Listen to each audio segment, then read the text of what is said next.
Hi, I'm Tori Hart, the Director of Stewardship and Public Relations at the Vermont Historical Society.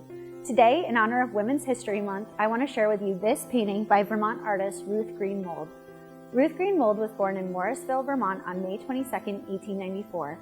She attended school in both Morrisville and Johnson, Vermont before going on to study at the Institute of Art in St. Paul, Minnesota, and the Art Students League in New York City.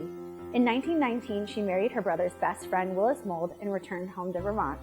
Back in Vermont, while simultaneously raising their son Channing, Ruth taught art to students at the Johnson Normal School, in the Montpelier school system, and also to countless women in the central Vermont area.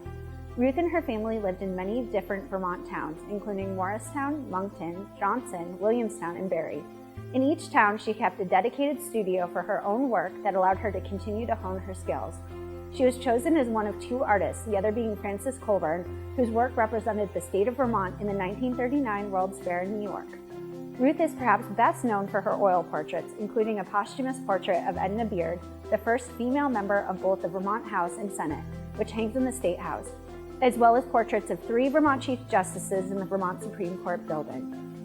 Not only a highly skilled professional artist, Ruth was also a student of early American decoration, such as stenciling and reverse painting on glass. Wherever she lived, she shared her talents, teaching groups of students painting on tin, on wood, as well as in oils. These decorating techniques demand step-by-step attention to detail with no shortcuts, which led Ruth to write her own how-to guide in a book called Refinishing and Decorating Furniture in 1953. She was a member of the Northern Vermont Artists Association and an honorary lifetime member of the Art Students League in New York. Today, Ruth's work is represented in the collections of the Fleming Museum at the University of Vermont, the Vermont Historical Society, and the Bennington Museum. She died on February 13, 1979.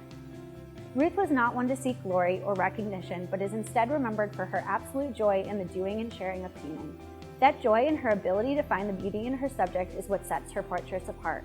This particular portrait was painted between 1938 and 1939 and is a portrait of Clara Hopkins of Johnson, Vermont, nursing her daughter Marian.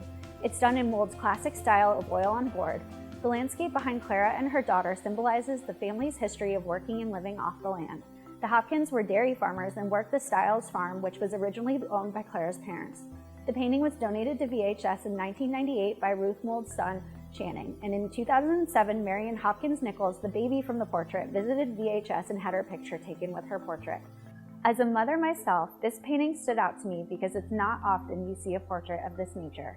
Typically, portraits are more formal, with the subjects dressed in their finest and often posed to capture their best features. Instead, this portrait captures a brief moment in time, the intimate bond between a mother and her child. For more information on objects from our collections, you can follow us on social media or visit our website, vermonthistory.org.